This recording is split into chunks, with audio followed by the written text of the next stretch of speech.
Photoshop டியூட்டோரியல்ஸில் இது வந்து 4வது பார்ட் பார்க்குறீங்க. இந்த வீடியோவில் நம்ம எந்த டூலை பற்றி பார்க்க போகிறோம்னா கிராப் டூலு, அதுக்கப்புறமா பார்த்தீங்கன்னா ஐட்ராப்பர், அதுக்கப்புறம் ஸ்பாட் ஹீலிங், இந்த 3 டூலை பற்றி தான் பார்க்க போகிறோம். முதல்ல கிராப் டூல் அது எப்படி ஒர்க் ஆகுது அப்படிங்கிறத பற்றி பார்ப்போம். இப்போது ஒரு இமேஜ் நான் எடுத்து வச்சுருக்கேன். இந்த இமேஜில் எனக்கு தேவைப்பட்ட இடத்த மட்டும் நான் என்ன பண்ணிக்கிறேன், கிராப் பண்ணுறதுக்கு தான் இந்த டூல் யூஸ் ஆகும். நான் இந்த கார்னரில் பிடிச்சி ட்ராக் பண்ணும்போது உங்களுக்கு தேவையான இடம் மட்டும் நீங்கள் தேவையான இடத்த மட்டும் நீங்கள் கிராப் பண்ணிட்டு என்டரை ப்ரெஸ் பண்ணிங்கன்னா அந்த இடம் மட்டும் உங்களுக்கு கிராப் ஆகிடும். இமேஜை கிராப் பண்ணுறதுக்கு யூஸ் ஆகும் இந்த டூல். நான் திரும்ப அன்டூ பண்ணிக்கிறேன். இதுக்கு அடுத்ததாக வந்து ஐட்ராப்பர் அப்படின்னு இருக்குது. இந்த ஐட்ராப்பர் டூலோடைய ஒர்க் என்ன அப்படின்னு பார்த்தீங்கன்னா, நம்ம பொதுவாக வந்து இந்த கலர் பிக்கரில் போயிட்டு நம்ம என்ன பண்ணிப்போம், கலரை வந்து பிக் பண்ணிவிட்டு நம்ம சூஸ் பண்ணி வச்சுப்போம். சப்போஸ் இந்த இமேஜில் உள்ள கலர், ஒரு சில கலர் பார்த்திங்கன்னா நம்ம சூஸ் பண்ணாலுமே அந்த இமேஜில் இருக்கக்கூடிய ஒரு பர்ஃபெக்ஷனுங்கிறது கிடைக்காது. அப்படிங்கும்போது நம்ம ஒரு இமேஜில் ஒரு கலரை பார்த்துருப்போம். இப்போ இந்த இமேஜில் எடுத்துங்க, இந்த கார்னரில் உள்ள இந்த ப்ளூ வந்து பார்த்திங்கன்னா நம்ம நார்மலாக எடுக்கும்போது ஒரு சிலருக்கு வந்துடும், ஒரு சிலருக்கு வராது பிக் பண்ணும்போது. அப்போது இந்த ஐட்ராப்பர் டூலை யூஸ் பண்ணி நமக்கு என்ன கலர் நம்ம இப்போ ஒரு இமேஜில் பார்க்குறோமோ அந்த கலரே நம்ம எடிட்டிங்கில் வந்து நமக்கு தேவைப்படுது அந்த கலரே. அப்படிங்கும்போது அந்த இமேஜை இதுமாரி ஓப்பன் பண்ணிவிட்டு எந்த கலர் வேணுமோ, இப்போ எனக்கு இந்த க்ரீன் வேணும்னா இந்த க்ரீனை கிளிக் பண்ணோடனே அவங்க பார்த்தீங்கன்னா இங்கே இந்த பாக்ஸில் சேஞ்ச் ஆகும். திரும்ப நான் பண்ணி காட்டுறேன். இதே இதை இப்போ வந்து நான் இந்த ப்ளூவில் பண்ணுறேன் பாருங்கள். ப்ளூவில் கிளிக் பண்ணும்போது லெஃப்ட் கிளிக் பண்ணணும். கிளிக் பண்ணும்போது அந்த கலர் சேஞ்ச் ஆகிடும். நம்ம அதை அப்படியே எடுத்து நம்ம இப்போ பெயிண்ட்னா பக்கெட் எடுத்து யூஸ் பண்ணிக்கலாம்.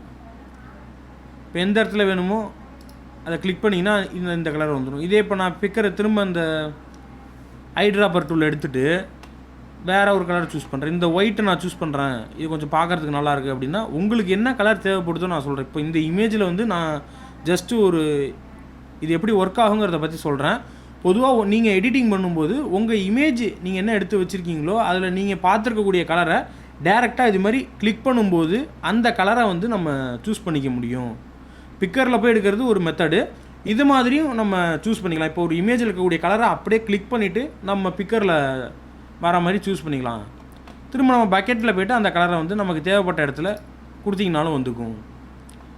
நம்ம செலக்ட் பண்ணியும் கொடுக்கலாம். சப்போஸ் குவிக் செலெக்ஷன் டூல் எடுத்து எனக்கு இந்த ஏரியாவில் மட்டும் வரணும், இந்த சர்க்கிளுக்குள்ளே அப்படின்னு நினச்சேன்னா ஒரு எக்ஸாம்பிளுக்கு சொல்கிறேன்.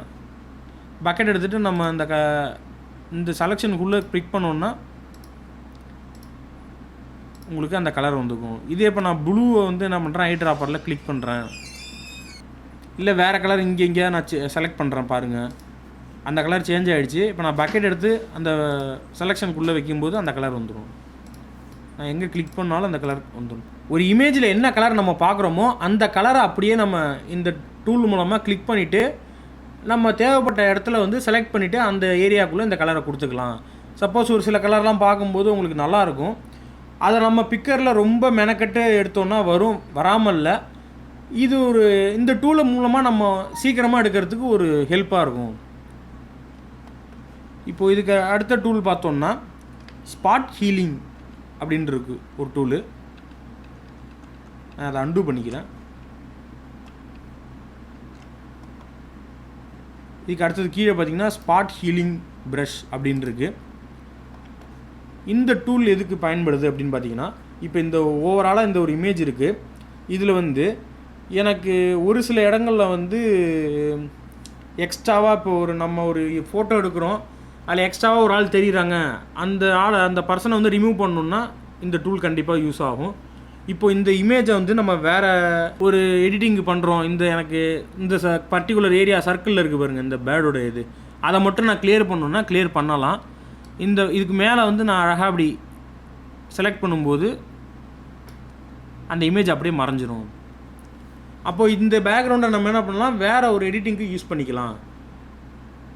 சப்போஸ் எனக்கு இந்த இலை வேண்டாம் அப்படின்னு நினச்சிங்கன்னா அதை கிளிக் பண்ணிவிட்டு அப்படி விட்டிங்கன்னா போயிடும், மறைஞ்சிடும் உங்களுக்கு. ஸ்பாட் ஹீலிங்கிறது இதுக்கு யூஸ் ஆகுது. இப்போது இதுக்கு அடுத்ததாக நம்ம பார்க்க போகிற டூல் வந்து ப்ரஷ் டூல்.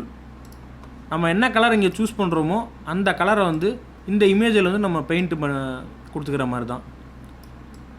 இப்போது நான் செலக்ட் பண்ணுறேன், ஒரு பாக்ஸை செலக்ட் பண்ணுறேன் அப்படின்னா இது ஒரு நிமிஷம் இருங்க.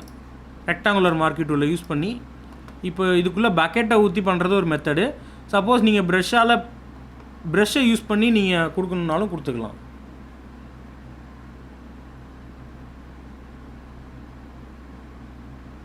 நீங்கள் என்ன கலர் இங்கே இப்போ நான் கலரை சேஞ்ச் பண்ணுறேன்னு வச்சுங்க, வேறு கலர் சேஞ்ச் பண்ணிட்டு நான் என்ன பண்ணிக்கலாம் பிக்கரில் திரும்ப நான் பண்ணும்போது யூஸ் ஆகும். ப்ரஷ் டூல் இதுக்கு தான் யூஸ் ஆகுது. இப்போது நம்ம இதுக்கு ஒரு எக்ஸாம்பிள் சொல்கிறேன், அன்டூ பண்ணிக்கிறேன் எல்லாத்தையும். இப்போது இந்த பறவையோட இதை வந்து நான் கட் பண்ணி ஆல்ரெடி எடுத்து வச்சுருக்கேன். இதுக்கு பேக்ரவுண்டில் அப்படியே மைல்டாக வந்து பார்த்திங்கன்னா ஒரு ஒயிட் வந்தால் நல்லாயிருக்கும் அப்படின்னு நினச்சிங்கன்னா பண்ணலாம். அதுக்கு ஃபஸ்ட்டு நம்ம என்ன பண்ணணும்னா, இது நம்ம வந்து லேயர் தனித்தனியாக இல்லை, முதல்ல பேக்ரவுண்டை வந்து லேயராக மாற்றிப்போம். அதுக்கு டபுள் கிளிக் பண்ணிங்கன்னா இந்த மாதிரி ஒரு டேப் ஒன்று ஓப்பன் ஆகும். ஓகே கொடுத்துங்க. இப்போ நம்ம செலெக்ஷன் டூலை கிளிக் பண்ணிவிட்டு இதை அப்படியே செலக்ட் பண்ணிங்க.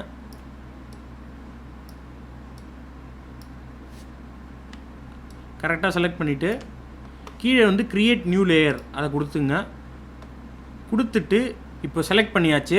கீழே வந்து க்ரியேட் நியூ லேயர் அப்படிங்கிறத கொடுத்துங்க, பாட்டமில் இருக்குது. கொடுத்துட்டு இந்த பழைய லேயரில் நம்ம செலக்ட் பண்ணியிருக்கோம். இது என்ன பண்ணிங்கன்னா எடிட்டில் போய்ட்டு காப்பி பண்ணிங்க. அதுக்கு ஷார்ட்கட் வந்து Ctrl+C. அதுக்கப்புறம் என்ன பண்ணுங்கள், மேலே வந்து லேயர் 1 கிளிக் பண்ணிவிட்டு இதே எடிட்டில் போய்ட்டு பேஸ்ட் பண்ணிவிடுங்க. Ctrl+V shortcut. Ctrl+C காப்பி பண்ணிங்க. அதுக்கப்புறம் Ctrl+V, அதாவது லேயர் எந்த லேயரில் நீங்கள் செலக்ட் பண்ணியிருக்கீங்களோ அந்த லேயரை கிளிக் பண்ணி காப்பி பண்ணிங்க. எந்த லேயரில் இப்போ தனியாக வேணும்னா க்ரியேட் நியூ லேயர் கொடுத்துட்டு அந்த லேயரில் போய்ட்டு பேஸ்ட் பண்ணிட்டீங்கன்னா இந்த பர்டிகுலர் இமேஜ் மட்டும் தனியாக வந்துடும் முடி. இப்போது நான் என்ன பண்ணிக்கலாம், இதை தனியாக ஒரு இடத்துல வச்சு இதுக்கு வந்து நான் அந்த ப்ரஷ் எப்படி வச்சு யூஸ் பண்ணலாம் அப்படிங்கிறத பற்றி சொல்கிறேன். இப்போ நான் பிக்கரில் போய்ட்டு ஒயிட் கலர் சூஸ் பண்ணிக்கிறேன். ஓகே கொடுத்துட்டேன். இப்போ ப்ரஷ்ஷை சூஸ் பண்ணிட்டு இது என்ன பண்ணுறேன்னா க்ரியேட் நியூ லேயர் திரும்ப கொடுத்துக்கணும். கொடுத்ததுக்கப்புறமா இது அப்படியே இந்த கார்னரில் அப்படியே எனக்கு இந்த ஒயிட் வரணும். ஃபஸ்ட்டு நான் எப்படிங்கிறத செஞ்சு காட்டுறேன் பாருங்கள். இப்போ இதுமாரி வந்ததுக்கப்புறம் என்ன பண்ணுங்கள், இந்த லேயரை கிளிக் பண்ணி கீழே அப்படி இறக்கி வச்சுருங்க. இது இப்போ பார்க்கும்போது உங்களுக்கு டிஃப்ரென்ஷியேட் மைல்டாக நல்லாவே தெரியும். இது இன்னும் கொஞ்சம் நம்ம சாஃப்ட் பண்ணணும். அப்போ என்ன பண்ணணும்னா ப்ரஷ்ஷை சூஸ் பண்ணும்போது சாஃப்டாக உள்ள ப்ரஷ்ஷை சூஸ் பண்ணிங்க. அதேமாதிரி சைஸை கொஞ்சம் சின்னது பண்ணிங்க. ஹார்ட்னஸ் வந்து ஒரு 50 கொடுத்துக்கிறேன். அப்போ தான் அந்த சாஃப்டாக தெரியும் பார்க்கும்போது.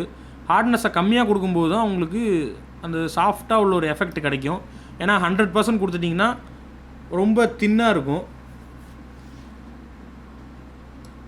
சைஸை கொஞ்சம் குறைச்சிக்கிறேன். இப்போ வந்து இந்த லேயரை டெலீட் பண்ணிவிட்டு திரும்ப க்ரியேட் நியூ லேயர் கொடுத்துக்கிறேன். இப்போ பார்த்தீங்கன்னா உங்களுக்கே புரியும். இப்போது இதில் பார்க்கும்போது உங்களுக்கு அந்த இதை வந்து ஹைலைட் பண்ண மாதிரி இருக்கும். ப்ரஷ்ஷை வந்து இப்படியும் யூஸ் பண்ணலாம். நிறையா மெத்தட் இருக்குது. நான் உங்களுக்கு புரியணுங்கிறதுக்காக இந்த மெத்தட் சொன்னேன். இந்த வீடியோ பிடிச்சிருந்தா இந்த வீடியோவை லைக் பண்ணுங்கள். மறக்காமல் உங்கள் நண்பர்களுக்கு இந்த வீடியோவை ஷேர் பண்ணுங்கள். ஸ்மைல் வைப் யூடியூப் சேனலை சப்ஸ்கிரைப் பண்ணுங்கள். பெல் ஐக்கானை கிளிக் பண்ணுங்கள். அப்போ தான் நான் போடக்கூடிய வீடியோஸ் உங்கள் நோட்டிஃபிகேஷனுக்கு வரும். அடுத்த ஒரு வீடியோவில் சந்திப்போம்.